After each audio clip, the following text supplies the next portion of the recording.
मुख्यमंत्री अशोक गहलोत कल बीकानेर संभाग के चूरू जिले के राजगढ़ दौरे पर रहेंगे। यहां पर मुख्यमंत्री गहलोत राजीव गांधी ग्रामीण ओलंपिक खेलों की ब्लॉक स्तर पर शुरुआत करेंगे।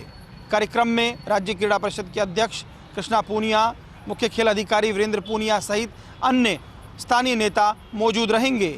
मुख्यमंत्री के कार्यक्रम को लेकर आज प्रशासन तैयारियों में दिखाई दिया।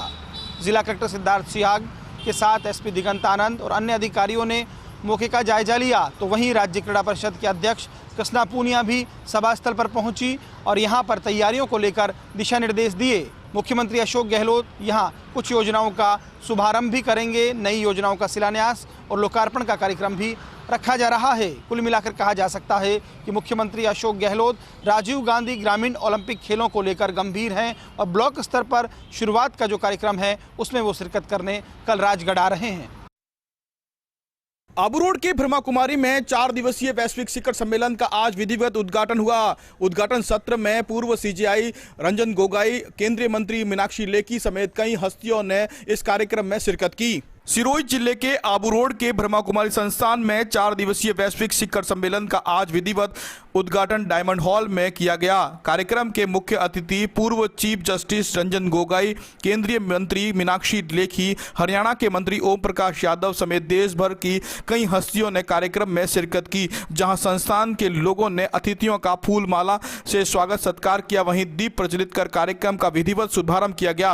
वैश्विक शिखर सम्मेलन 14 सितंबर तक आयोजित होगा। वहीं 4 दिवसीय सम्मेलन में विश्व शांति का अग्रदूत भारत विषय पर विभिन्न सत्र आयोजित होंगे। कार्यक्रम में संबोधित करते हुए सर्वोच्च न्यायालय के पूर्व मुख्य न्यायाधीश रंजन गोगोई ने कहा कि क्या सब कुछ ठीक है। मौजूद लोगों से कहा कि हर समय मस्तिष्क में कुछ न कुछ समस्याएं चलती रहती हैं। उन्होंने ब्रह्मा कुमारी संस्थान की तारीफ करते हुए कहा कि संस्थान पूर्णतया धर्म पर आधारित है। उनका लक्ष्य है कि लगातार शांति की दिशा में ब्रह्मा कुमारी संस्थान अनवरत आगे बढ़कर कार्य करें। वहीं केंद्रीय मंत्री मीनाक्षी लेखी ने कहा कि भारत की अवधारणा सदैव सर्वे भवन्तु सुखिनः वाली रही है। हम सभी का भला चाहते हैं, सभी के सुख में हमारा सुख है। वैश्विक शिखर सम्मेलन 3 दिन तक चलेगा, जिसमें अलग अलग सत्र आयोजित होंगे और विश्व शांति का अग्रदूत भारत विषय पर चर्चा होगी।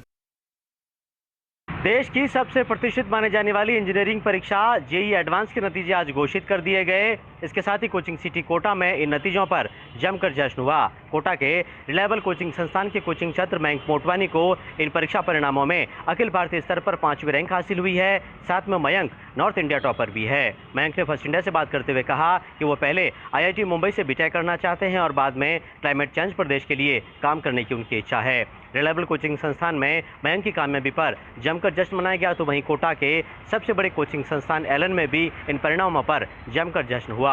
एलन के निदेशक ब्रजेश माहेश्वरी ने दावा किया है कि एलन के कोचिंग छात्र माहित राजेश गढ़वाल को अखिल भारतीय स्तर पर 9वीं रैंक मिली है और 100 में एलन के 32 ऐसे कोचिंग छात्र हैं जिन्होंने अखिल भारतीय स्तर पर रैंकिंग हासिल की है। तो साथ में कोटा के कोचिंग संस्थान मोशन में भी परिणामों पर जमकर जश्न हुआ है। मोशन के CEO नितिन विजय ने दावा किया है कि टॉप 100 में मोशन के 10 वरीयता वाले कोचिंग छात्र शामिल है।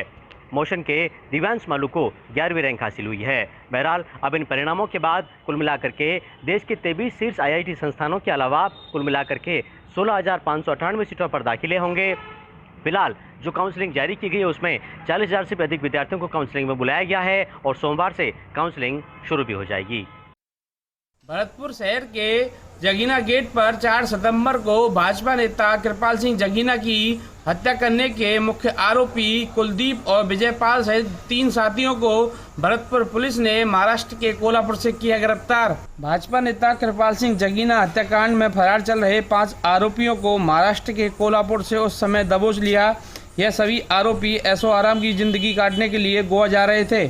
IPS अधिकारी ब्रजेश उपाध्याय ने बताया कि जमीनी विवाद को लेकर इस हत्याकांड को आरोपियों ने अंजाम दिया।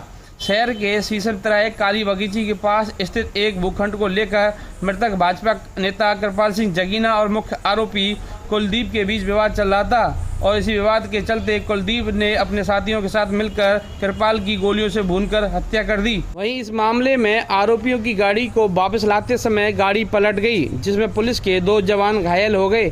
जिन्हें भरतपुर के एक निजी अस्पताल में भर्ती कराया गया। वहीं पकड़े गए 5 आरोपियों से पुलिस कड़ी पूछताछ करने में जुट गई है। 5 आरोपियों से अभी तक कोई भी हथियार बरामद नहीं किए गए हैं।